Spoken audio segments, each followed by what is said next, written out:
नमस्कार दोस्तों। आखिर क्यों भगवान श्री कृष्ण को लेनी पड़ी सूर्यपुत्र कर्ण और धर्मराज युधिष्ठिर की दानशीलता की परीक्षा।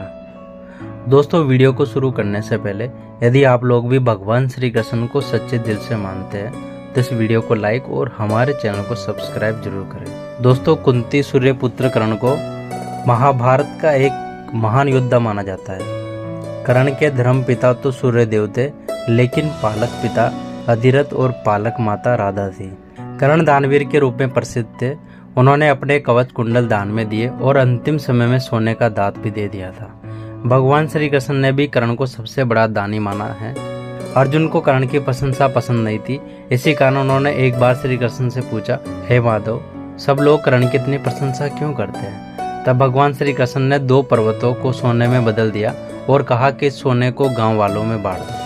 अर्जुन ने सारे गांव वालों को बुलाया और पर्वत काट कर देने लगे और कुछ समय बाद थक कर बैठ गए। तब श्री कृष्ण ने कर्ण को बुलाया और सोने को बांटने के लिए कहा। तो कर्ण ने बिना कुछ सोचे समझे गांव वालों को कह दिया कि यह सारा सोना गांव वालों का है और वे इसे आपस में बांट ले। तब श्री कृष्ण ने समझाया कि कर्ण दान करने में पहले अपने हित के बारे में नहीं सोचता। इसी बात के कारण उन्हें सबसे बड़ा दानवीर कहा जाता है। दोस्तों, इसके बाद भगवान श्री कृष्ण ने कहा कि महादानी के जैसा सिर्फ एक ही दानी मौजूद है इस धरती पर, और वह है दानवीर कर्ण। भगवान श्री कृष्ण के मुंह से कर्ण की प्रशंसा सुनकर अर्जुन को बहुत ईर्ष्या हुई और उन्होंने भगवान श्री कृष्ण से कहा, हे माधव, आप कर्ण की कुछ ज्यादा ही प्रशंसा करते हैं। हमारे ज्येष्ठ भ्राता युधिष्ठिर भी बहुत बड़े दानी है और वह इंद्रप्रस्थ के सम्राट है। उनके पास इतना धन है कि अगर वह पूरा जीवन भर भी दान करते रहे तो उनका कुछ भी समाप्त नहीं होगा। अर्जुन की बात सुनकर भगवान श्री कृष्ण मुस्कुराते हुए बोले, तो फिर चलो पार्थ, आज दोनों की परीक्षा ली जाए और जाना जाए कि आखिर कौन है इन दोनों में सबसे श्रेष्ठ दानवीर। इसके लिए भगवान श्री कृष्ण और अर्जुन ने ब्राह्मण का वेश बना लिया और दोनों युधिष्ठिर के महल की तरफ पहुंचे।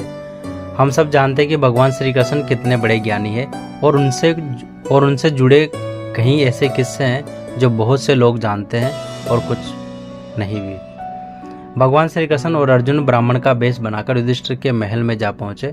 जब युधिष्ठिर ने अपने सामने 2 ब्राह्मणों को देखा तो उन्होंने उनसे पूछा, हे ब्राह्मण, मैं आपकी किस तरह सहायता कर सकता हूँ? ऐसे में भगवान श्री कृष्ण ने, जो कि ब्राह्मण का वेश बनकर आए थे, उन्होंने युधिष्ठिर से कहा कि उन्हें 1 मन सूखी चंदन की लकड़ियाँ चाहिए। तब युधिष्ठिर ने अपने सैनिकों से कहा कि यज्ञ के लिए जो लकड़ियाँ रखी है वो ही इन ब्राह्मण को दे दो। युधिष्ठिर की यह बात सुनकर भगवान श्री कृष्ण ने युधिष्ठिर से कहा कि यह लकड़ियां यज्ञ के संकल्प के लिए काटी गई है और मैं इसे ग्रहण बिल्कुल नहीं कर सकता। यह सुनकर युधिष्ठिर सोच में पड़ गए कि अब तो बाहर बारिश चल रही है और ऐसी स्थिति में वह कैसे सूखी चंदन की लकड़ियों का प्रबंध करेंगे। यह सोचकर युधिष्ठिर ने ब्राह्मण रूपी भगवान श्री कृष्ण से कहा कि अब तो चारों ओर वर्षा है, सूखी चंदन की लकड़ी आपको नहीं मिल पाएगी।